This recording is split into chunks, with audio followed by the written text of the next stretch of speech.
I'm Andrew. And I'm Sam. And we're NB Board Gaming. And today we're going to take a look at Dice Miner. This is a 1 to 4 player game that plays in about 20 to 30 minutes. Designers are Joshua DeBonis and Nikola Risteski. And it is published by Atlas Games. So let's take a look at how it's played, and we'll come back and give you our final thoughts. Okay, so I'm going to give you a little bit of an overview of Dice Miner. So what you're going to do to start the game is each player is going to take a tunnel dice, and you're going to roll it, and you're going to see who goes first. Whoever has the highest number will be the first player. Beer will always be a 6 in this regard, so if you roll a beer, you are a 6. Then, in reverse player order, players are going to choose a hero for the game. Each hero is going to give you some different icons or possibly special abilities. So for instance, the treasure here is going to give you 1 treasure, and it will let you cash 2 dice, just like a tool dice will let you. And we'll get into that a little bit later. Here, this one gives you a 1 tunnel dice and a magic. This one will give you 2 treasure and a 4 dragon hazard. This one will give you a 2 and a pickaxe and shovel. This one will give you a shield and 1 magic, and so on and so forth. So, just so you know, also, these are including the Kickstarter Deluxe heroes. So if you have the retail version, you may not have all of these heroes in your game. So once players have chosen a hero, so let's just say I chose the treasurer, then you're going to go into the excavation phase. So in the excavation phase, this is where you're going to do all the drafting of these dice. And when you go to draft dice, it's going to be important to know that you can draft only the top dice. There will be a way to draft side dice later, and I'll explain that a little bit. So if you're looking for top dice, you're looking at dice that have kind of these both of these 2 spots at the top that do not have a dice on them. So for instance, this is a top dice at the beginning of the game, and this is a top dice at the beginning of the game. This magic, however, it has this 1 on top of it, so I could not draft this magic dice because it is not a top dice. It is considered a side dice. And you're going to be taking turns drafting these dice. Now, which dice do you want to draft? Well, each dice is going to do something a little different. Some will score, some will give you special abilities, some will be negative. So I'll kind of explain these now. So first you have the tunnel dice, which are these white ones here. And what you're going to be doing is you're going to be trying to create a straight starting at 1. So they always have to start at 1 and then build up. So if I had a 1, 2, and a 3, this would score a point. If I just had a 1, this would still score points. Depending on how large the straight is, will determine how many points you will earn. So for instance, here I would get 6 points. You just add them all up. If I went all the way up to 5, I would get 15 points. However, if I were to have a straight that was 2, 3, 4, this would not score me any points. It always has to start with 1. However, you could have a straight that consists of just 1 dice, if that makes sense. Okay, so that is the tunnel dice, and you can have multiple straights or sets of these. Another dice that you're going to be drafting are going to be these treasure dice, and depending, you can get 1, 2, or 3, or a beer as well. So what you're going to be doing is you're just going to get points for however many of these treasures you have. Now, at the end of the round, whoever has the most treasure will then be able to double the treasure they have. So if I had 6 treasure and Samantha had 2, I would actually end up getting 12 points for my treasure because I have the most, so they will double. Another dice that you're going to be drafting is going to be these magic dice. After the end of the excavation phase, you will be able to use these magic dice, and I'll explain that in a little bit. And then you will have these tool dice. If you draft a tool dice that has this pickaxe and shovel, this you're going to be using to turn the cave-ins into positive points. So when you go to score, typically these hazard dice are going to be worth negative points depending on how many of each symbol they show. So it'll show either a cave-in or dragons. Now, if you have a pickaxe and a shovel, it will turn them to positive points. So if I had both of these dice here, it would actually be plus 3 points instead of negative 3 points. However, let's say throughout the game, I gained another one of these, and I had 2 of these and this. These actually act as multipliers. So instead of 3 points, I would get 6 points.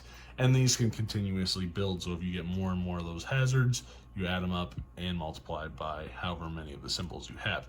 So those are for cave-ins. Shields work the exact same way. However, they only convert the dragon hazards into positive points. And again, can be multipliers. And then you have these cache like little toolboxes, and I'll explain a little bit later what those do. So as you're drafting, you're going to be able to take these dice, and remember you're taking from the top. However, let's say I have a beer in my trove, because once you draft them, they'll go in front of you, you'll have a trove. On your turn, instead of drafting a dice from the mountain, you will have the option to share beer. So what you're going to do is you're going to take that beer, you're going to roll it, and you will give that to one of your opponents. And then what that allows you to do is you'll be able to draft 2 dice this turn, and they can either be top dice or side dice. So this is how you'll be able to choose maybe, these things further down. And this can go back and forth. So they can be sharing beer with you, it can just keep going. And you're going to keep going until all of these dice are drafted. Now, after all these dice are drafted, that is when you're going to have, let's just grab a bunch of these and see how it works. So, let's say this is how many dice I had at the end of the first excavation phase. Then I will have the option to use my magic. Now, remember, some heroes may have magic, and you can spend those at this time as well. So on your turn, what you're going to do is you are going to have the option to spend these magic dice. They're not worth any points at the end of the game or at the end of the round. And so if you don't use them, they just kind of are gone. So if I use this dice, this has 2 symbols, which means I must roll 2 dice. I could not, for instance, spend this and only roll 1 dice. I would have to roll 2. So maybe I'd roll both of these, and, well, that was unfortunate. But I spent that, and then I would do the same thing with these.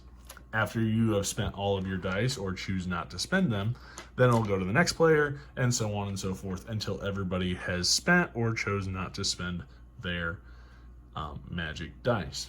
After that, you will go into scoring, which I've already described earlier. But after you're done with that, I want to come back to this symbol on the tool dice, this caching symbol, which will allow you to keep, for instance, on this one, 3 dice. So I can just choose, maybe I want to keep, these 3 dice or something, and I just set them off to the side. Okay. And then what you're going to do is everybody's going to take their dice. They are going to, and after you score, you're going to put them in the cup. You'll roll a whole new trove of dice and then refill the mountain to begin the second round. After 3 rounds, whoever has the most points will win. So as you're playing, you will have more and more and more dice. The ones that you've gotten in previous rounds will never go away. You will always have those. Okay? And don't ever forget, also, just before I close, don't forget these here. So make sure you always remember to score and to cache any dice that you may have based on your hero card. All right, so that is how you play Dice Miner. So let's jump into it. What did you like? Let's start there. Then we'll talk about what we don't like. I always like to start with positives. Yeah, we'll start with positives. Right. I think the first thing that I liked was that you got your own individual character. And so that kind of, built off of what you were able to do. Yeah, the variable player powers kind of thing. And I just thought it was a fun game. Like, it's fast. It's a fast game. Yeah. Very fast. It's easy to set up, so I liked that. And I thought it was exciting, you know, like kind of like rolling the dice and like, you know, just seeing what you can get. But I just thought it was fun. Like I genuinely had fun playing it. Right. I thought it was, like, as far as components, you know, again, this is a Kickstarter edition. We did an unboxing for this. And so this is the deluxe version, which, you know, some people might think it was like overproduced or maybe makes it look like there's more of a game here. I thought it was really, really well done. I really liked the mountain, the quality of the dice, you know, the thickness of the player, the character cards that you can be. Yeah. I thought it was really well done. So kudos to Atlas Games. They did a great job publishing it. This is, you know, a great filler game. You know, it really does play in that 20-30 minute mark. You know, I like the ability to share the beer and kind of being able to select 2 different dice. I like, you know, using the magic to do your re-rolls. I like, you know, the hazard dice and trying to get the little pickaxe and hammers to help with the cave-ins, or to be able to get the shields to turn those negative dragons into positives. And I really like how each round you keep your dice and you're re-rolling all of them. So you're getting more and more and more dice. And your points, I mean, you really feel like at the end you're chucking a ton of dice. You really are. Right. Yeah. And it gets exciting. I mean, it does. There's a lot of luck to the game, right? You're rolling dice. It's what it is. It's a very lucky game, but it's just very quick. Like, okay, you had a bad roll, you had a bad round, or maybe a whole bad game.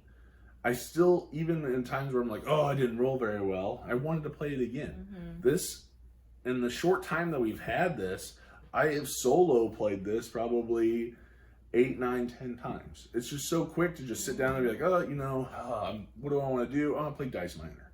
Get it out, play it. I think it's cool that it is so fast too, and it's easy to set up, because if it's one of those things where you're like busy, or it's like late at night and you're like, I just want to play a game that's easy to set up and it's like fun to play, I feel like that is perfect. Right. So I think it is what it's supposed to be.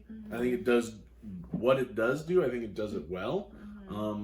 This is, you know, a great game to be able to play real quick if you have, you know, a little bit of time and you can't break out a whole huge game. The one thing that I'll kind of segue into the negatives. The one thing that I don't like is the scoring changes that are made in the solo. So I don't know why they really needed to change much of the scoring when it came to when you're playing the multiplayer game to the solo, but I didn't really care for the scoring in the solo. They make some changes to it that I'm just like, did you really have to mess with it like that? And, you know, it is what it is. I'll still play it, but I guess that's the one thing when I was playing through, it was like, this kind of stinks. You know, I wish it could have just been the same. But overall, I really did enjoy the game.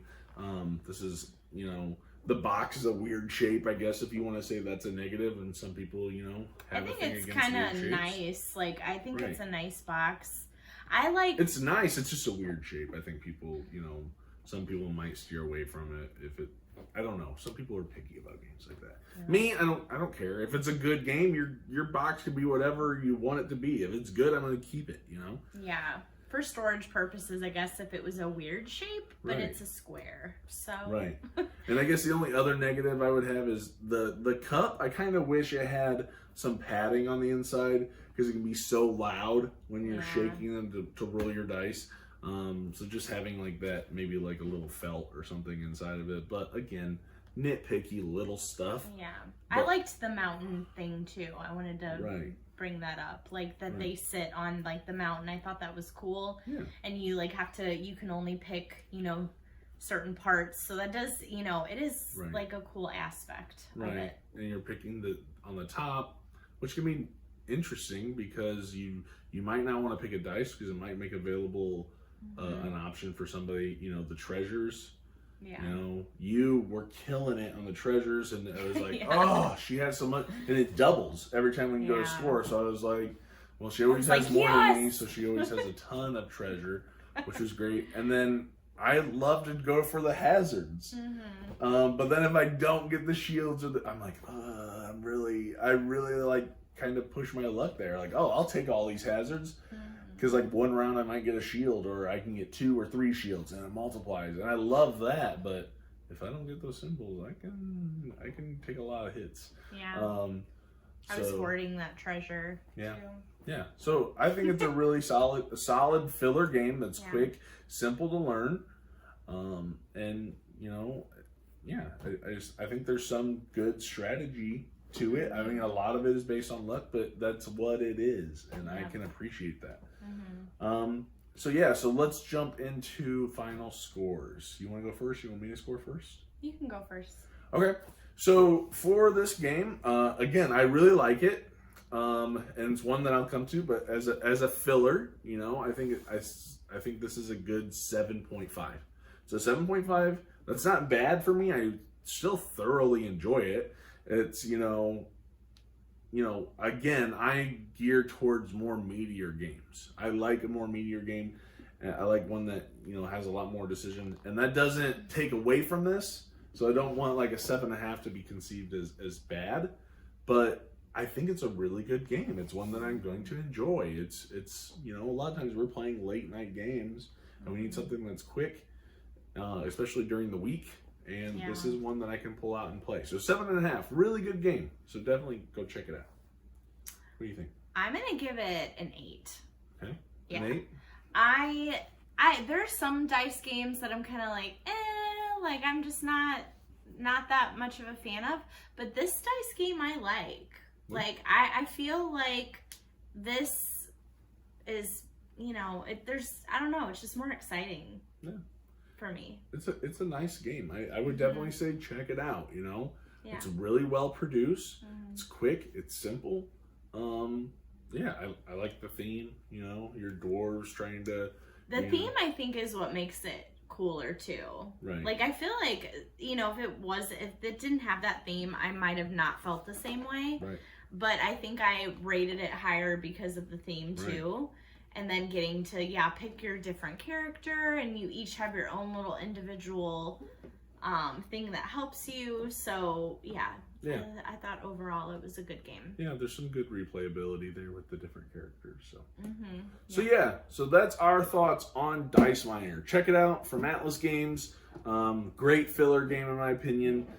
So please go check them out. Make sure to like, comment, and subscribe on this video. Make sure to click the little bell icon so you get a notification every time we upload a new video. And yeah, we'd love to hear what you think. And we will see you guys on the next one. Have a great day. See ya.